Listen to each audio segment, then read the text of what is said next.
morning. A little delay this morning, unsurprisingly. Just want to put my just in case alarm. There we go. Welcome to anybody who's joining for the first time. It's Mental Health Awareness Week, so this week I'm just being a bit more explicit about the connection between what we do and how we feel. So I generally tend to work with movement and awareness. So that's psychophysical. Everything we do, this is a Feldenkrais thing, everything we do is a movement of the entire self. So you can't do anything. You will never in your life be able to do anything without all of you being involved in whatever it is that you're doing. So that's interesting to think about, isn't it?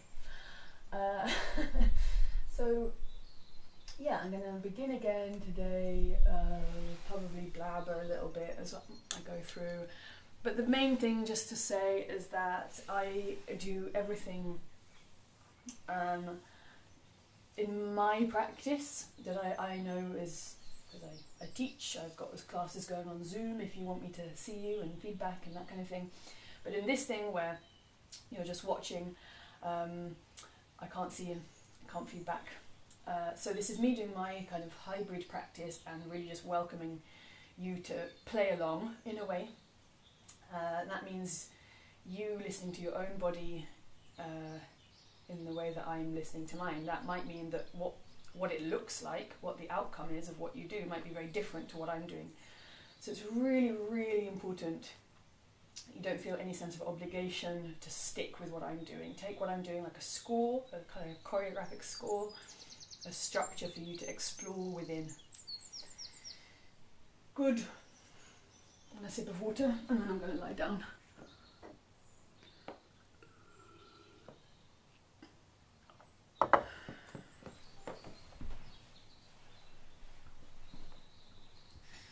So just starting, lying on my back, just feeling what it's like to lie down.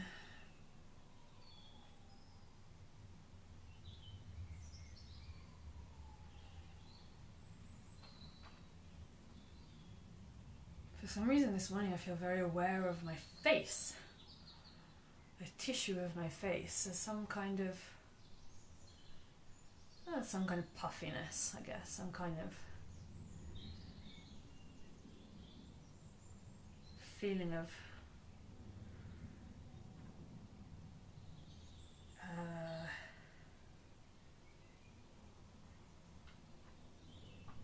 just an intensification of the feeling of my own sense of my own face and neck.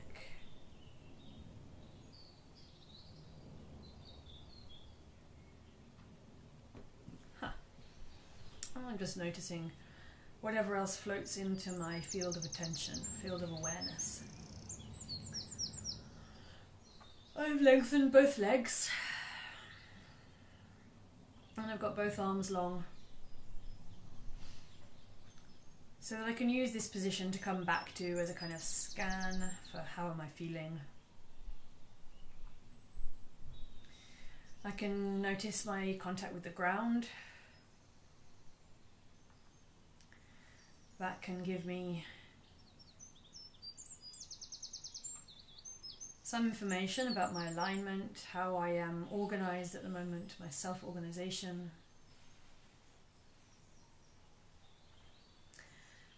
The entire session, the entire practice is always dictated above anything else. More important than any other intention I have is the prioritization of my own comfort. That is a radical thing to say and a radical thing to do.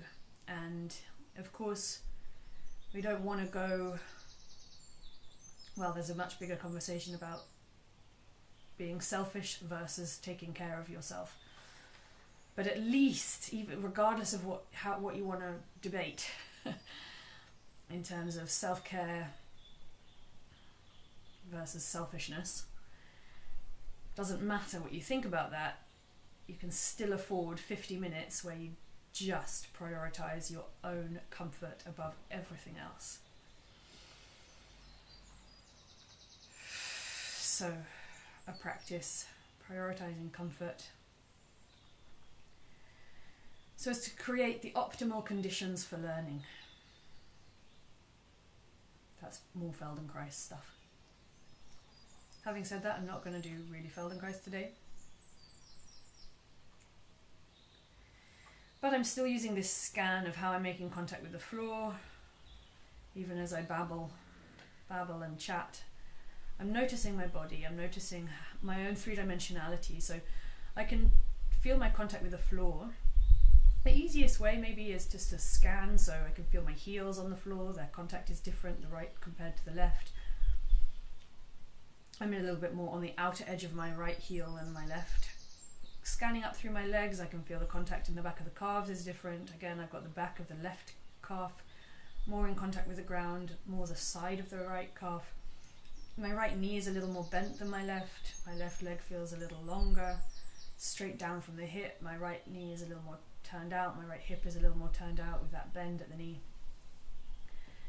My pelvis is a little tilted down and to the right. I can feel then that the right side of my back is a little shorter. I'm slightly rolled and twisted to the right. My ribs are not in a great contact with the ground for now. More the area around the back of the shoulders, the ribs around the back of the shoulders has got some nice contact with the ground. My shoulders themselves at the edge of my trunk, the kind of top corners of my trunk, they're not really in contact with the ground at all.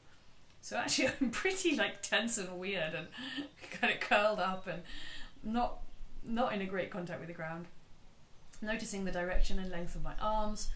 My left arm is rolled a little bit down, my right arm is rolled a little bit up.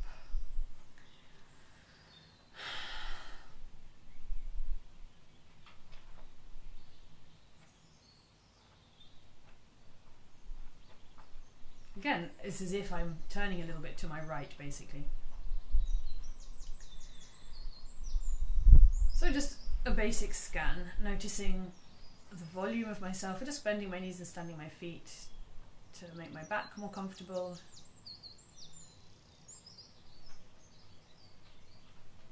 And I'm going to place both my hands on my belly, which for me right now makes my shoulders more comfortable.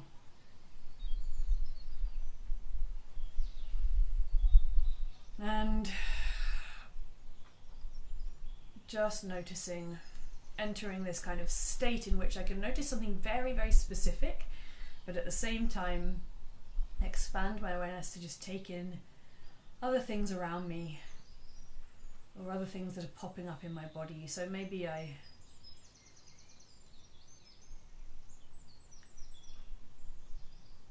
I'll go into that more later, I think.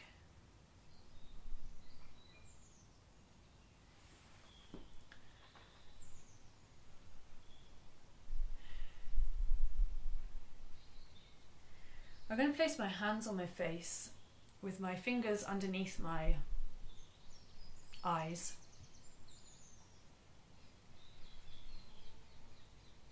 So I'm really kind of cupping my own cheeks, I'm cupping my own skull.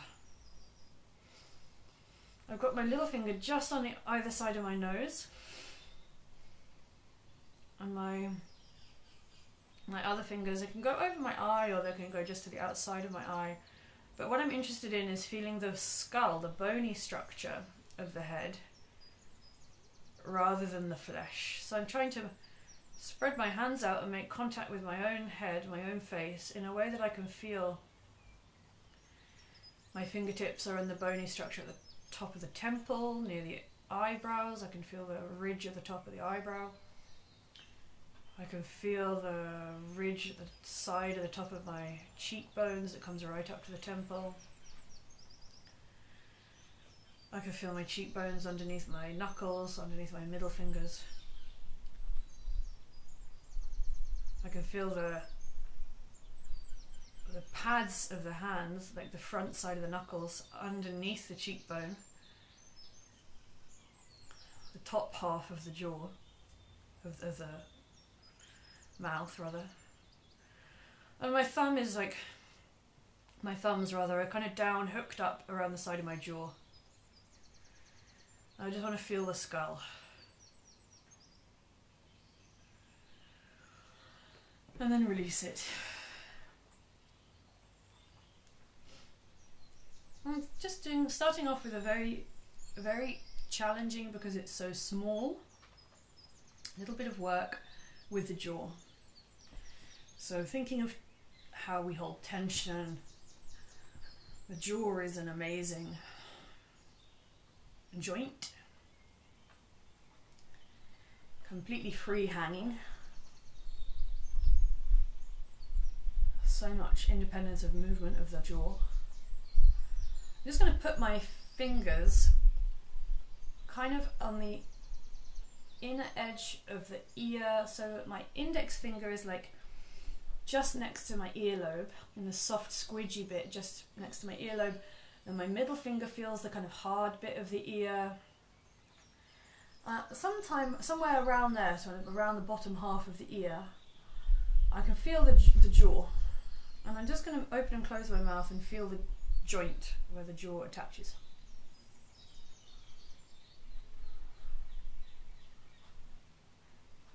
My hands on my cheeks can feel the kind of muscular component, the work happening in the muscle of the jaw.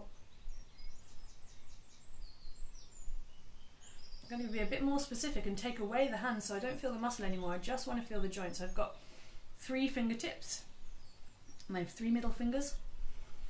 Just the tips of the fingers kind of tucked into this bit of me that is where the ear meets the face, the neck and jaw. And I'm just moving my jaw open and closed.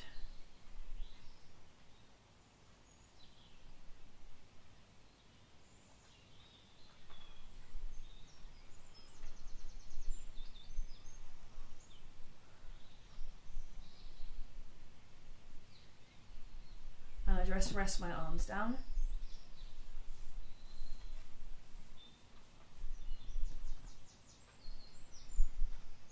I'm going to leave my arms down and just do a little bit of work with the jaw. So I'm going to keep my eyes closed. And this stuff, because it looks so tiny, it's really easy to try and do it too big and try and expect too much out of it, and then build tension rather than release tension. So I really want to go gently. So I'm going to start by just letting my jaw hang.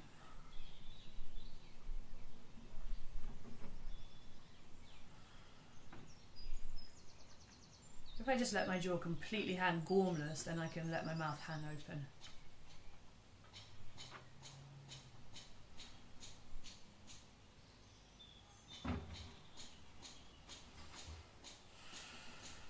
When I do that, I can feel that immediately other things in me start to relax. My breathing changes. I feel something relaxing in the back of my neck. I feel my chest soften.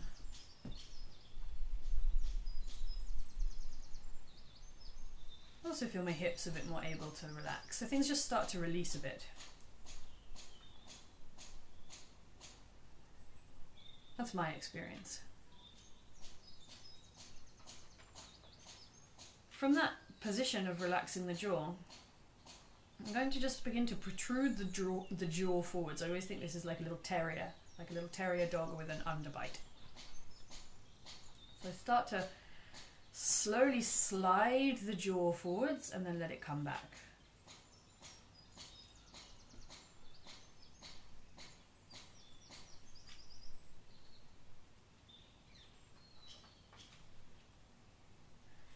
So I let my jaw hang open, and then I just start to protrude my jaw so that my chin starts to move up towards the ceiling, and then it slides back. So I'm like sliding my chin forwards and up towards the ceiling, and then it slides back. And I go really slowly, very softly.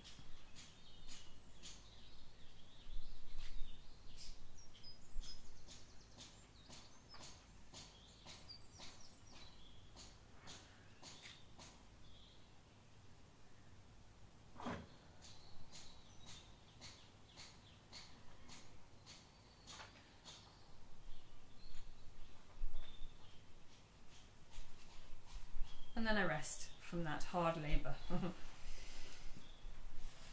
I said I wasn't going to do Feldenkrais today, but actually this is really Feldenkraisy. So basically, I work with quite a few hypermobile people, and especially if you're hypermobile, it becomes more challenging to sense boundaries. By that I mean to sense what range of movement is okay for you. I'm not hypermobile, but I have some, like everybody does, some joints which move more and some joints which move less, and therefore the joints which move more take more strain, and the joints which move less begin to kind of seize up and atrophy. And the joints which move more, it's harder to feel that they're so willing to do all of the movement, nothing else gets a chance. For me, it's a certain place in my back I know about. But if you're hypermobile, then range of movement, your body doesn't tell you what is an okay range of movement. So there has to be a much more conscious kind of awareness, a much more conscious dialogue with your own body, where you test what's okay. And you test what's okay in a safe way, rather than flinging strong movements to your end of range, because your body, if you're hypermobile, doesn't have necessarily the ability to know what's okay and what's not okay. Like, oh, you go into something and whoa, you went too far. So it's just good to explore without any sudden or dynamic movement, just to explore range of movement, to go like, okay, so this feels okay, and then this feels okay. And that's like, is that I think my boundary's about there. I probably don't want to go beyond there. Do I want to go beyond there? No, okay, yeah, I can go a bit further, but then that's okay, that's enough, cool, and I can come back, and you do that exploration in a safe space. So that's what I'm going to do today. But I'm starting with the jaw, so I'm starting somewhere really challenging, and then I'm going to go into a kind of flowy practice.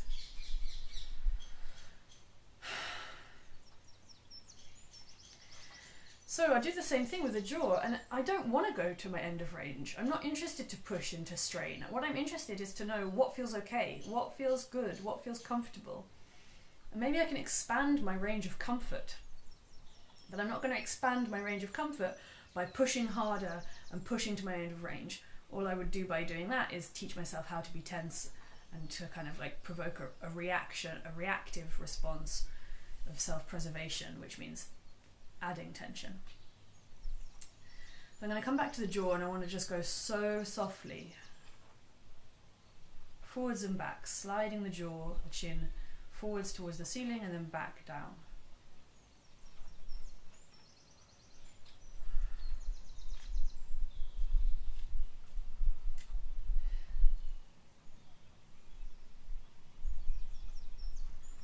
I'm going to keep my mouth closed as I continue.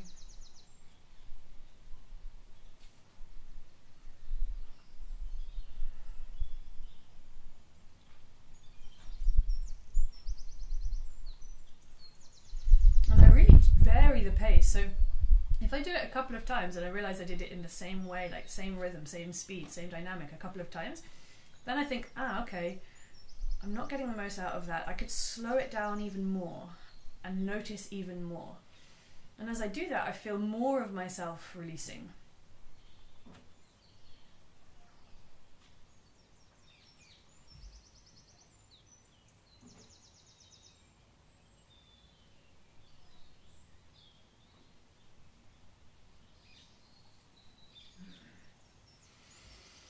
And I'm going to take a rest, and then when I go back to it, I'm going to stick my chin forwards just as far as it's comfortable, and then I'm going to start to take my jaw side to side. So I'm keeping the jaw protruded forwards, and then I'm sliding the jaw a little to the right, back to the center, a little to the left, back to the center, and so on. And of course I want to notice how each side varies. I'll notice the rhythm, I'll notice the pace, notice the quality of the movement. Does it go or does it go So what's the musicality of it? I notice all of those things, And I keep that soft focus awareness so that I can notice more of my body. For me, I'm just lengthening and bending my legs every now and again. So generally it's probably easier to have the knees bent and the feet standing for this, so that the spine is a little more supported, a little more in a neutral position. I stick the jaw forwards and I start to translate the jaw side to side.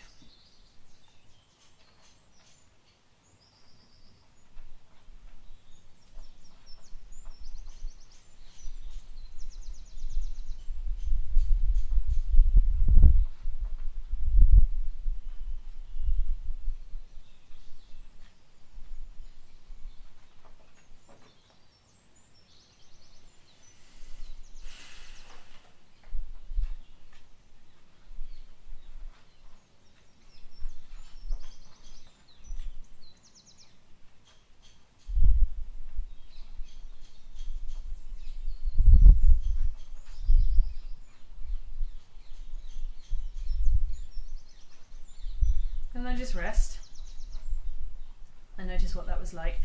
And all the time I'm with this awareness scanning the body, I can sense, am I holding my breath? Do I start to tighten in the chest? I can pick up on the things that the rest of my system tells me as feedback as to, am I rushing? Am I pushing? Am I doing more than I want? Am I doing just the right amount? Is this what feels pleasurable? What's it helping me release? What's it helping me sense? I feel I just want a little stretch and a wriggle. And I come back to it. For the last time, and it's just worth saying that, of course, well, notice the eyes. I'm gonna pay attention to the eyes and the tongue, as well as the whole of the rest of the body. Eyes, tongue, and breath. And how they help or soften and allow the movement. How they don't get in the way of the movement, let's say.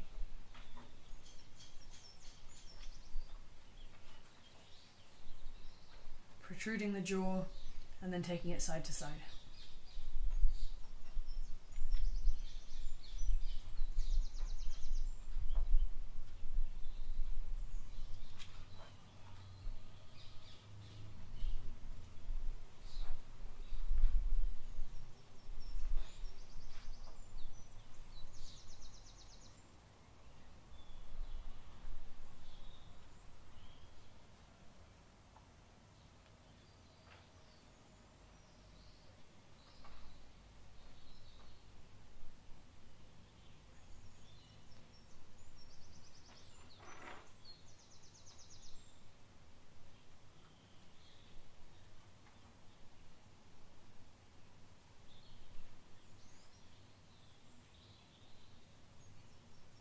And then I rest. And I lengthen my legs and just notice how I'm lying on the ground now.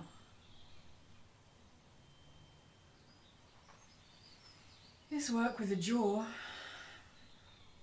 is a good thing to do if you're having trouble sleeping.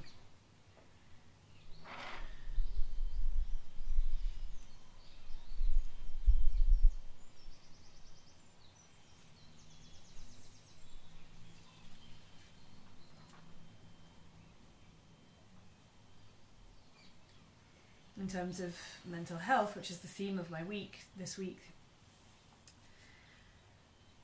it's so kind of key. The jaw is just there all the time, working all the time, as long as you're upright. And of course, a lot of people take a lot of unnecessary tension in the jaw, but we all take some unnecessary tension in the jaw. And of course, that's a reflection of how we're feeling.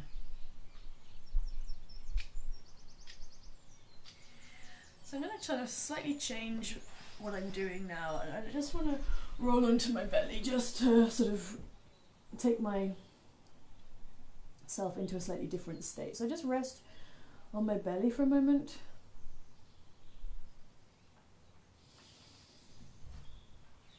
And I just have a little bit of a wriggle. I try to sort of make myself feel like a bit of a baby like soft on the ground. I can move my legs, I can move my arms, I can move my hands and my fingers, my toes and my legs. I can stretch and yawn and wriggle. I can lift my head, I can lift my pelvis. I only want to do what just feels really lovely. I can lift my head and my chest if I want, or roll.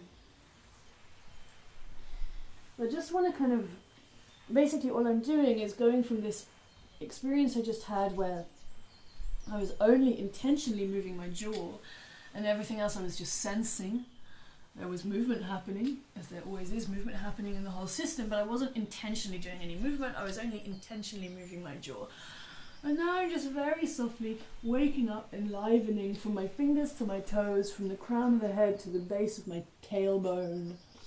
I'm just moving a little bit in any way that feels good.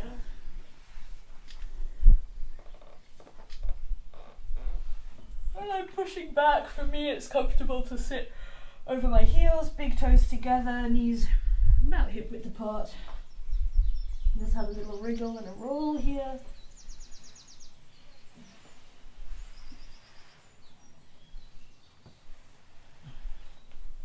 And now I'm going to, I might say as I go along different positions that I'm in, but I don't care at all about the position that I'm in. I'm going to only make myself comfortable, and I could do that in any position. So I'm going to be continuing to move my position, my posture, my movement, my orientation in space, lie on my back, lie on my front, lie on my side, sit up, come to kneeling, even come to standing. I just invite anybody joining to just really move in any way that you want, just to make yourself comfortable. And I'm going to go through a very kind of continuous flowing exploration of range of movement of every joint. That's a big statement. Am I going to do that in 20 minutes? Let's find out. So I'm going to start with my fingertips of my right hand, and I'm just exploring movement. It's not that nothing else can move. Everything else can move if I want. Everything else can move in order to accommodate me feeling comfortable and enjoying the sensation of exploring the range of movement in the tips of my fingers on my right hand. I'm going to open and close the hand a little bit. I'm trying not to push to an extreme. So even if I make a fist, it's not a tight fist. If I spread my hands and fingers out, I don't do that to like really push to the end, but I just see how far can they spread out with a sense of ease and comfort. And it's okay if at some time I kind of like, oh, I did go as far as I could. Oh, there's my boundary. Because I'm talking about range of movement, and it's okay to come up against my boundaries. It's okay to discover that I've gone as far as I possibly can, because I'm doing it softly. I'm not doing any sudden movement. I'm doing things slow. So if I bump up against a boundary, I bump up against it so gently that it really doesn't matter. It's just like, oh, hi boundary, okay. So then I'm coming to my wrist. My wrist flexes and extends, taking my hand forwards and backwards. And there's also rotation in my wrist. Rotation of my wrist is really a movement of the elbow, but that's okay. I know that. I can just turn my hand. And my knuckles are still involved. My fingers are still involved. Let's see what it's like to leave my hand passive and just play with the wrist with my hand completely passive. And then I just allow my hand to do whatever I want, and I come to an exploration of the elbow. So the elbow bends and lengthens. So for me, because I'm not hypermobile, I could, if I were hypermobile, I think I would go even slower, at least initially, because for example, with this very simple movement of the elbow, somebody hypermobile is very familiar that the elbow can go too far. Call it too far, I mean further than the average, let's say. And so that's where you kind of want to go slowly and be like, okay, so I can go this way, how much is really comfortable, what's good? And I could go this way, how much is really comfortable, what's good?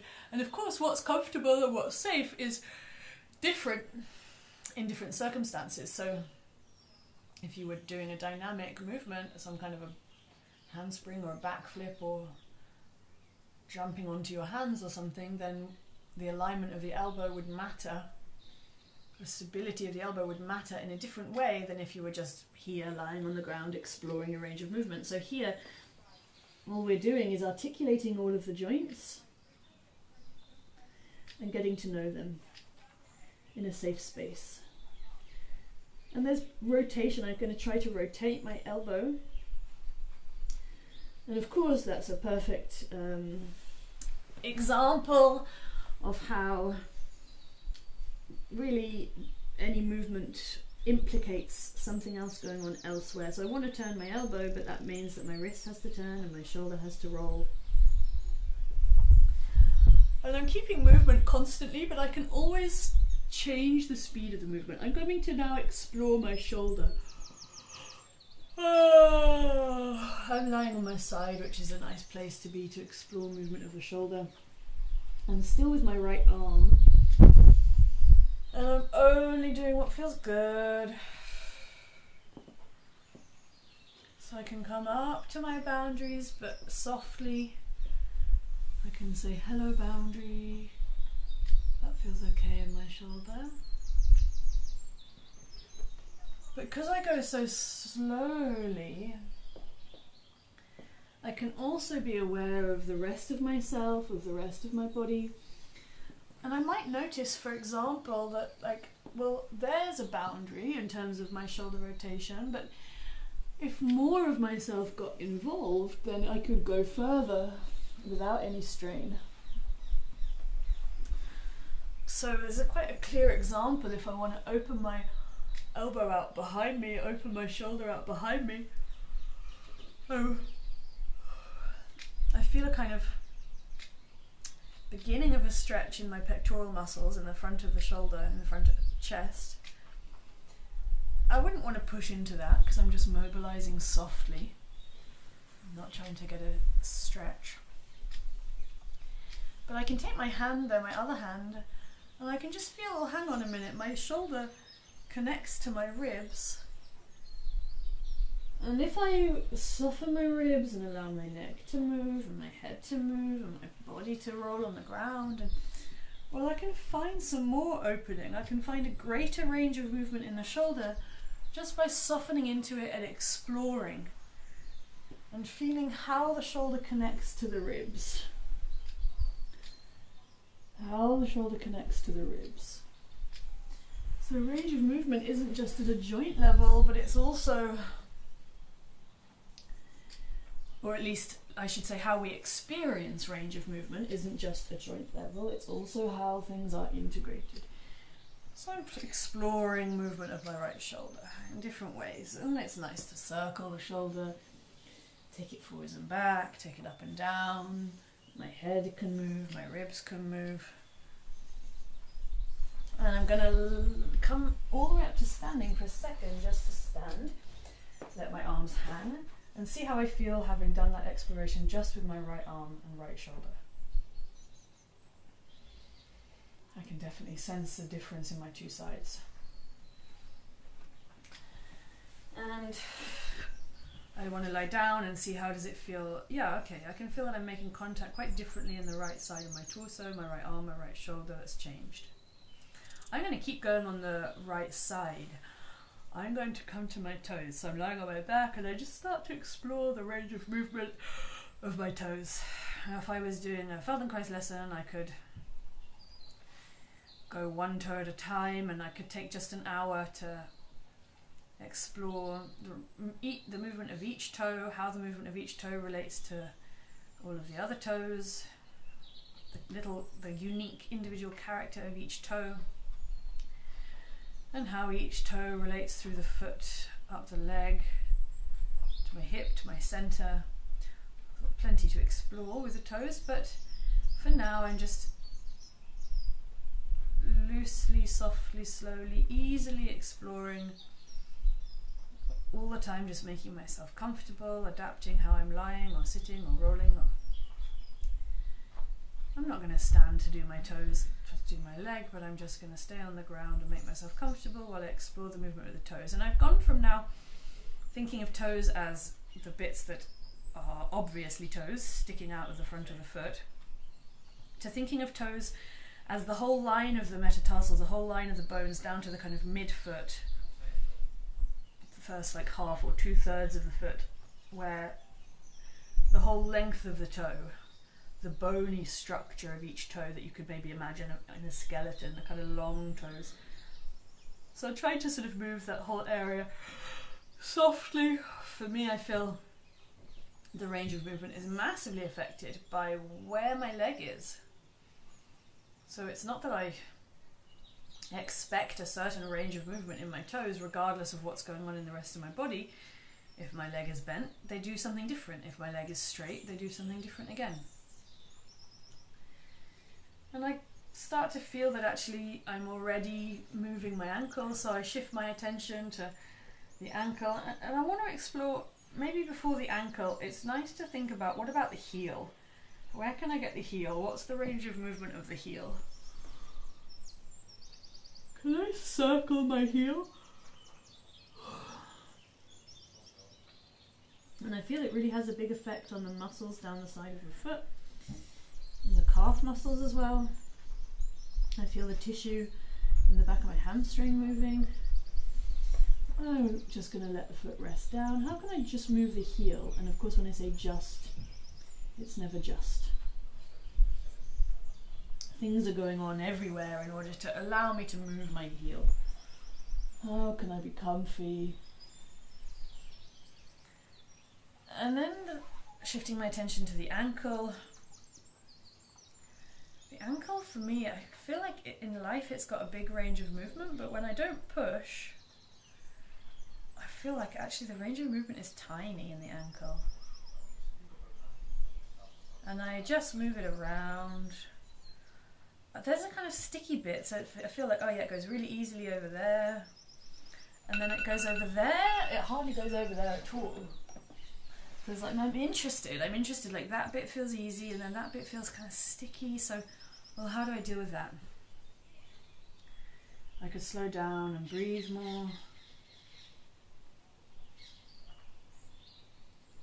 I feel there's a bit of, if I try to kind of like circle my ankle, there's a bit that's really like not as familiar. I obviously don't use that range very much. So it's not that I can't go there, but it's kind of sticky and weird, and this is obviously out, this bit of range of my ankle is obviously out of what I do habitually. So I'm like, keep checking with my breathing, making myself comfortable, and that's enough. I don't want to do any more. I do something easier. I bend and lengthen my leg, and I want to, for me, I've had my leg in the air enough, I just want to rest it. So I'm bending and lengthening my leg, but with my foot down on the ground. I'm dragging my heel up and down, dragging my foot up and down, and letting my leg bend and lengthen. And once again, of course, how the knee bends and lengthens is related to the ankle and the hip, and plenty more. So exploring the bending and lengthening of the knee.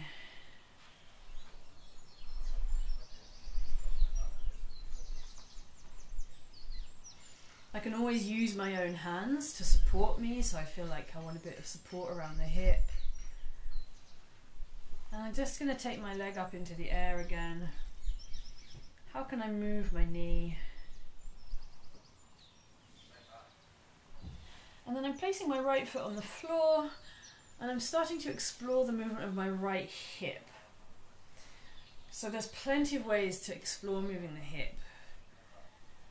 And the hip, again, is not going to move without the rest of the leg moving, or without the pelvis moving, or both. So one option is I keep the pelvis relatively still and I just move the knee. So I could lie on my back. This might be interesting for people to follow along a bit more precisely, because without a better kind of understanding of movement and anatomy, it can be quite hard to work out how to move the hip in different ways. So lying on my back, I just let my knee bend, and I see how can I turn my knee in and out. And I realize I'm getting a little bit stuck in a rhythm, which means I'm kind of automated and not actually sensing my range of movement. So I just remind myself I can slow down and I can come back to changing my rhythm to explore really the experience of the range. So I explore internal and external rotation, turning my knee in and out to turn my hip in and out. And I can do that again with the help of my hands, but all the time very softly. Now again, internal and external rotation will be very different depending on where my leg is, depending on how bent or long my leg is, how bent or straight my knee is.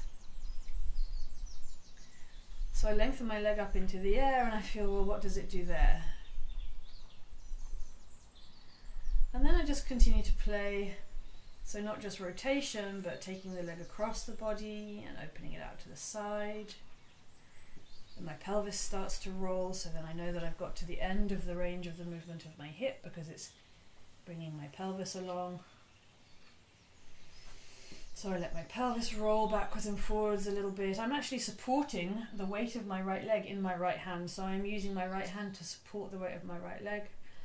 And then I bring the leg back up and over to the other side. I'm immediately twisting my pelvis. So what if I don't twist my pelvis? What if I keep my other knee standing?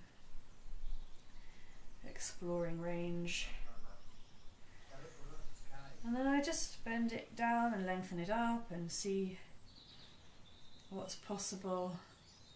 Again, pushing my foot up over my face very softly. Slowing down again a little. So I'm trying to sort of invite this constant, curious, flowing movement, but without getting stuck in a rhythm that means I'm not feeling anything anymore. So I slow down again.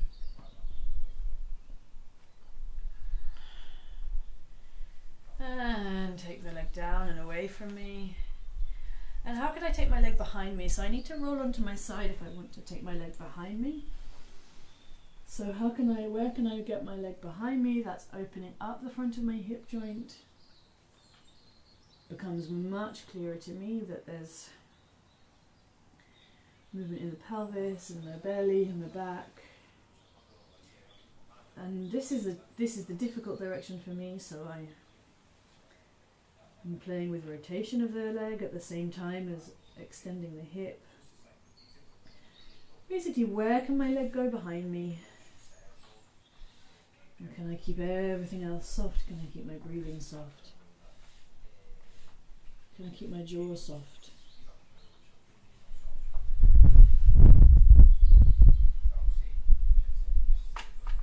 The internal, external rotation of the hip in extension.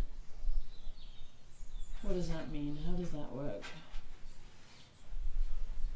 Keeping it soft. And then rolling back onto my back. I'm going to now start moving my hip more by moving my pelvis. So I push my foot into the floor and that lifts that side of the pelvis. So I'm opening up the front of the hip now with my right knee bent, my right foot on the floor. And now I'm getting movement at the hip joint level, but by moving the pelvis rather than by moving the thigh so much. Well, I mean, they're both moving, but big movement in the hip joint. This time using more of my glutes, so this is, I feel a bit more muscular. I let my belly out. Oh yeah, if I let my belly out I can go further. Oh, I can twist. And I come all the way to standing, and I see what's it like to stand having done my right leg. What a different experience I have on the right and left side of my body. Just gonna move my right arm around, my right leg around a bit, move my right arm around a bit, randomly. I don't care what it looks like, just to explore movement, fingers, wrists, elbows. shoulders, ribs on that side, pelvis on that side, thigh, hip, knee, ankle, foot. Exploring movement on that side. And then what does it feel like on the left? Woo! Gamia. Less mobile for me. Fingers, wrists, elbow, shoulder, ribs on the left, hip, and pelvis and femur, thigh on the left. I'm finding a lightness on my left. I'm able to start finding a lightness, as if my right side acts as a good influence, like a good role model for the left. So I'm starting to feel a little bit lighter just as I move on the left. And I just come back and compare the two sides, both at the same time. And I'm going to just do the same thing, lying down for a moment before doing my whole second side. A little swifter for the second side.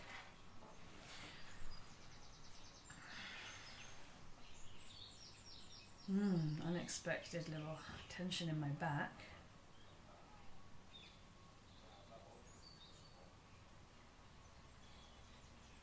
For me, I think that's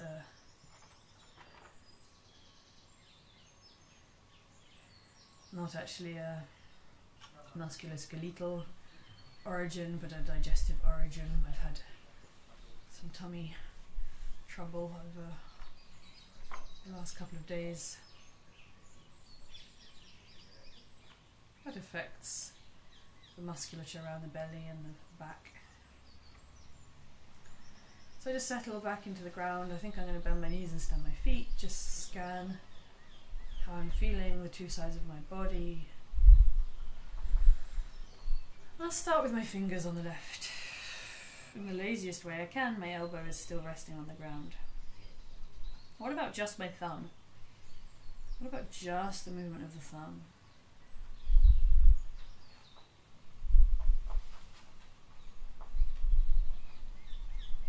Where is my end of range? Where is my end of comfort? End of comfortable range. No pushing, just exploring soft, easy range of movement.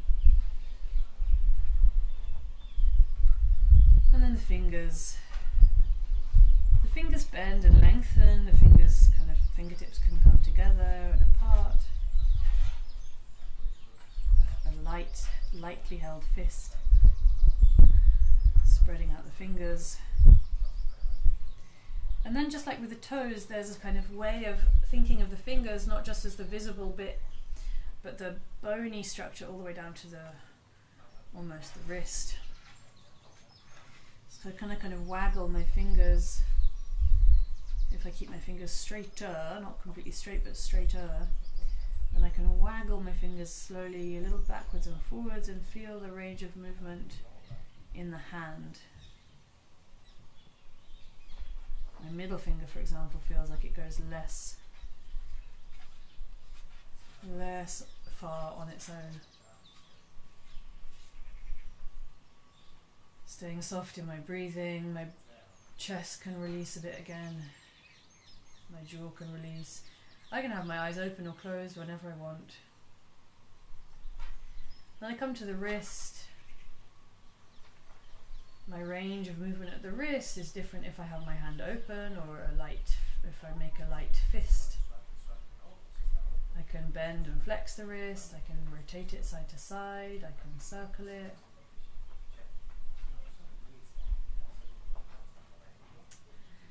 And I'm just exploring now all movement of the wrist. And feeling that movement of the wrist is also movement of the elbow. So we'll switch down to the elbow. Bending and lengthening is what the elbow does most apparently. But how it bends and lengthens is different depending on how I organize the rest of myself. So for example, I notice that it doesn't bend so far if I'm bending it over my bicep, fingertips to shoulder. It bends further if I'm bending without using the bicep, so kind of letting gravity do it rather than letting the bicep bulk up. So if I have to move my arm against gravity, then I'm using my bicep, and then my elbow can't go so far. If I'm going against gravity, then my bicep doesn't get in the way so much. And it's a different rotation of my shoulder as well. Blah, blah, blah. Noticing what my elbow does. I'm moving to my shoulder. The shoulder. Maybe I want to open and close my hand. This is a kind of classic physio exercise. Rotator cuff in the shoulder. Well, that's okay, but it still needs other things to happen, or to stop. Other things need to work or stop working in order for that movement to be possible. And just explore now rolling the shoulder and how the shoulder connects to the ribs. So rather than a very specific local movement of the shoulder, I explore a bigger movement of how the shoulder connects to the ribs.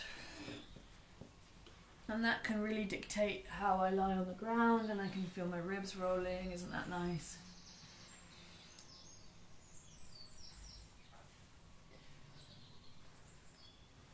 So it's nice to do this with some anatomical knowledge, but it's not necessary. Like, if you're curious, you can look at pictures of the skeleton, imagine the bones, but you can also just sense. So like, what I'm trying to do today is give a bit of a practice which doesn't depend on anything. Like, you don't need to know anything, you just need to tune into what's comfortable and think, well, here are some joints in my fingers, okay, and then you can just literally work along and look for all of the joints and explore them. There's my shoulder, so I've got as far as my shoulder, and I'm going to let that go and just lie for a moment. Nice contact with my upper left side of my torso now, nice contact with my arm, longer arm, coming to my toes. Now I feel like I'm in a hurry, so how can I do just as profound noticing and exploring range in a shorter amount of time without feeling like I'm in a hurry? What's possible in my toes? And then going down from my toes to imagine the whole length of the toe to the ankle, the kind of the toes that are buried in the foot, the length of the bony length of the metatarsals that are buried inside the flesh of the foot. Keeping my attention soft so that I can notice when I was, for example, just now gripping in my right hip, and I can release it. And I go down to notice the ankle, the movement of the ankle.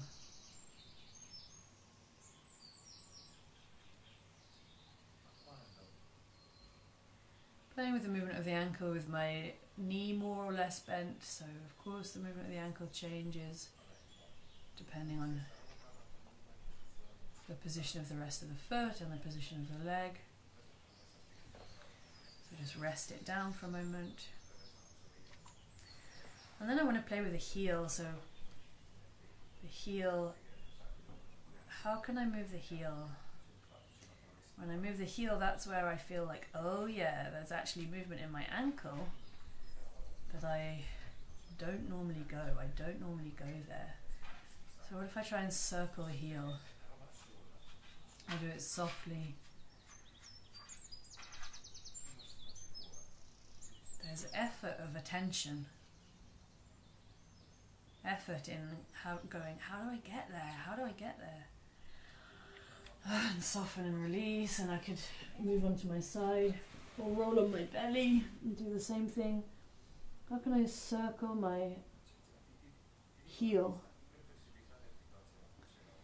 And then I want to just move to my knee. I'm lying on my belly now. How can I bend and lengthen my knee? Again, the position that I'm lying in completely affects how I bend and lengthen my knee, because depending on my orientation to space and gravity, different muscles are involved. So different things release, different things work, different things release. Different things have to drive the movement, different things have to permit the movement. Agonists and antagonists in terms of muscular work. So I'm exploring bending and lengthening the knee, and I just found somewhere that I liked, so I just did that a few times. It felt good, it felt soft and a helpful range. Bending and lengthening my knee, moving myself into different positions to explore that. Rolling back onto my back to keep exploring. Bending and lengthening the knee, and from bending and lengthening the knee, rolling on my back, I'm just going to start to explore the hip. Opening and closing my left hip. Rotation to start with. Rotation is easy, and I'm taking my hands, I mean, it's not easy personally for me actually, but it's easy to understand what it is at least. Opening my knee out to the side and then closing my knee in. My knee doesn't go in, so that's not so easy. My foot comes down to the floor, then my knee can go in a bit. I'm just exploring how does my hip open and close, but to open and close my hip, to rotate my hip, I need to allow movement in my whole leg. And I explore rolling my leg in and out, but with my leg longer. And I want to slow it down. I feel I'm rushing again. And again, it's different if my foot is long, pointed, or my heel is pushing away a little. Softening everywhere else. My right hip again tends to fire unnecessarily. And then allowing myself to roll into different positions. And taking my leg now across, out to the side, and across the body. I can use my hand to help me take some weight of my leg. I could open it out to the side. This is like such a fundamental kind of basic practice that would be accessible to anybody. And we learn about our bodies by doing it. Why isn't this in the curriculum? Learning about our bodies, learning about ourselves, learning about our own pleasure and comfort, learning about boundaries.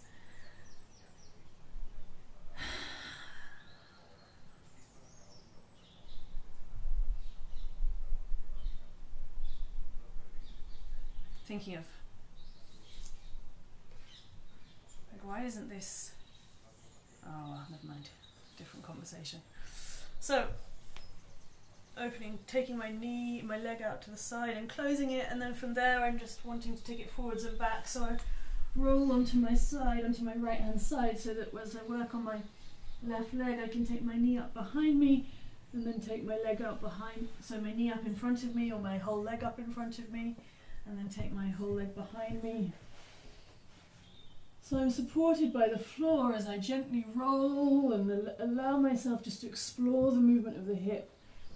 In flexion and extension, basically, that's all it is, but it's not a strict flexion and extension, because at times I'm letting more or less of my body move in response. So if I didn't move anything else intentionally,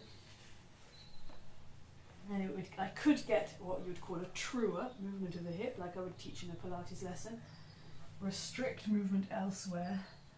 But I'm just seeing now how can I just permit movement in the hip? What movement is available to me? Regardless of what the rest of my body's doing, or rather exploring the infinity of things that the rest of my body could be doing in order to facilitate movement in the hip. So now I'm pushing my left foot into the floor to get my right hip open a bit more. That can roll me from my back onto my side.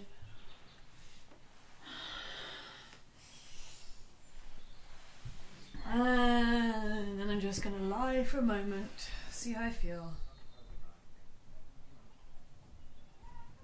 Very different organisation to an hour ago, that's for sure. And I haven't done my spine and ribs, but obviously they've been moving all the time. So just to finish, I'm going to come up onto all fours and I'm going to make my way to standing by exploring the spine and ribs, but I'm just going to come back to the jaw before that. So I just relax the muscles in my face and I explore my jaw like a cow. This different relationship to gravity means it's really different. To move my jaw, it's quite funny.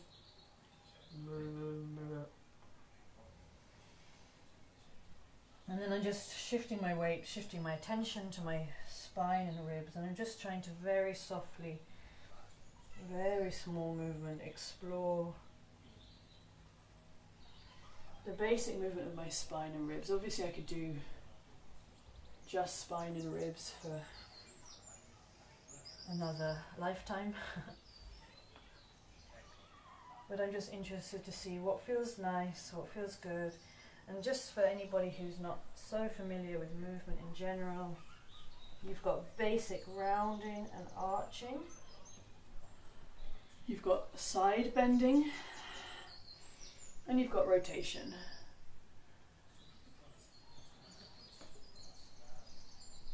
So those are your kind of basic ideas about the spine and the ribs, flexion and extension, lateral flexion and extension, or side bending and rotation. And I'm just having my hands and feet on the floor, or hands and knees on the floor, or knees and elbows on the floor, just to very softly explore those different movements. And as I explore that, the pelvis is moving. And when I say the pelvis, I don't just mean the whole block of the pelvis, I actually mean at a joint level. So my sitting bones move together and further apart. And I keep my jaw soft and I let my eyes move and I come up to standing slowly, taking my time. Still, all the way up to standing, I'm exploring movements of the spine.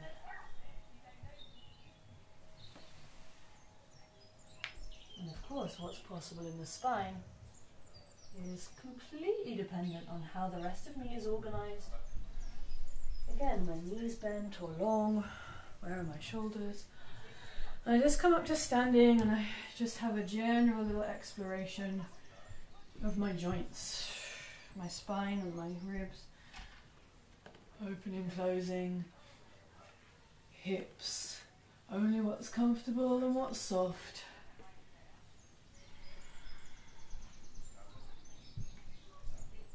Side bending, twisting, side bending and twisting at the same time, getting my shoulders involved. Joints, joints, joints, joints, joints, joints. Fingers, toes, hands and feet, wrists, elbows, ankles, heels, knees, hips and pelvis, back to belly, back, spine, shoulders, jaw. Finding stillness, relative stillness, feeling all of that movement that exists in stillness.